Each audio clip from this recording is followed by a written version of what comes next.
ബിനീഷ് ആന്റണി. ക്ഷേമ പെൻഷൻ തട്ടിപ്പിൽ കൂടുതൽ നടപടി. പൊതുഭരണ വകുപ്പിലെ 6 പാർട്ട് ടൈം സ്വീപ്പർമാരെ പിരിച്ചുവിടണമെന്ന് പൊതുഭരണ അഡീഷണൽ സെക്രട്ടറി നിർദ്ദേശം നൽകി. വിവരങ്ങളുമായി ഡി ബിനോയ് ചേരുന്നു. ബിനോയ്, ക്ഷേമ പെൻഷൻ തട്ടിപ്പിൽ കൂടുതൽ നടപടികളുമായി സർക്കാർ മുന്നോട്ടു പോവുകയാണ്.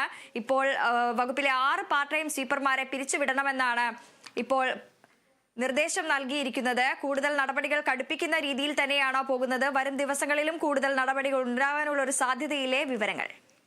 തീർച്ചയായും അങ്ങനെ തന്നെയാണ്. പൊതുഭരണ വകുപ്പിലെ 6 സ്വീപ്പർമാർക്കെതിരെ നടപടി സ്വീകരിക്കാൻ സർക്കാർ തീരുമാനിച്ചിരിക്കുന്നത്. ഇതുമായി ബന്ധപ്പെട്ട ഫയൽ ഇപ്പോൾ മുഖ്യമന്ത്രിയുടെ പരിഗണനയിലാണ്. നിലവിൽ ഇവരെ സസ്പെൻഡ് ചെയ്തിട്ടുണ്ട്. എന്നാൽ ഇവരെ സർവീസിൽ നിന്നും ഒഴിവാക്കണം എന്നൊരു നിർദ്ദേശമാണ് പൊതുഭരണ വകുപ്പ് അഡീഷണൽ സെക്രട്ടറി നൽകിയിട്ടുള്ളത്. കാരണം ഇവരെ ഇത്തരത്തിൽ ക്ഷേമ പെൻഷൻ കൈപ്പറ്റുന്നു എന്നുള്ള വിവരം മറച്ചുവെച്ചു എന്നതിന് അപ്പുറത്തേക്ക് സർക്കാരിന് വലിയ തരത്തിൽ ദോഷമുണ്ടാക്കി എന്നുള്ളത് കൂടി കണക്കിലെടുത്തുകൊണ്ടാണ് ഇപ്പോൾ നടപടിക്രമങ്ങളിലേക്ക് കടക്കുന്നത്.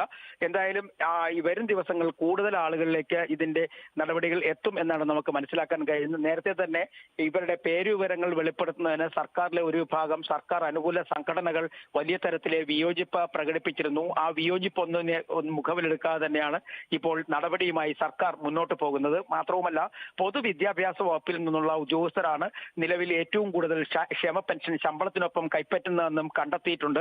ഇവർക്കെതിരെയും നടപടികൾ മുന്നോട്ട് പോകാൻ തന്നെയാണ് വിദ്യാഭ്യാസ വകുപ്പിന്റെയും തീരുമാനം. വരും ദിവസങ്ങൾ ഇതുമായി ബന്ധപ്പെട്ട നടപടിക്രമങ്ങളെ കുറിച്ചുള്ള കൂടുതൽ വിവരങ്ങൾ നമുക്ക് ലഭ്യമാകും. അത്തരത്തിൽ നടപടികൾ വേണം എന്ന ശുപാർശ തന്നെയാണ് മുഖ്യമന്ത്രി ചീഫ് സെക്രട്ടറിയും നൽകിയിട്ടുള്ളത്. അതിന്റെ അടിസ്ഥാനത്തിലാണ് ഇപ്പോൾ പൊതുഭരണ വകുപ്പിൽ നിന്നുള്ള 6 ഉദ്യോഗസ്ഥർക്കെതിരെ നടപടി സ്വീകരിച്ചത്. ശരി, ഡി ബിനോയാണ് വിവരങ്ങൾ പങ്കുവച്ചത്. NCP സംസ്ഥാന നേതൃത്വത്തിനെതിരെ മന്ത്രി A.K. ശശീന്ദ്രൻ. മന്ത്രിസഭാംഗങ്ങളെ തീരുമാനിക്കുന്നതിൽ മുഖ്യമന്ത്രിക്ക് പങ്കുണ്ടെന്ന കാര്യം NCP സംസ്ഥാന നേതൃത്വം മനസ്സിലാക്കിയില്ല. തന്നെ പ്രത്യേകമായി സംരക്ഷിക്കണമെന്ന നിർബന്ധം മുഖ്യമന്ത്രിക്കില്ല. തോമസ് കെ തോമസിനെ മന്ത്രിയാക്കുന്നതിൽ മുഖ്യമന്ത്രിക്ക് ചില അഭിപ്രായ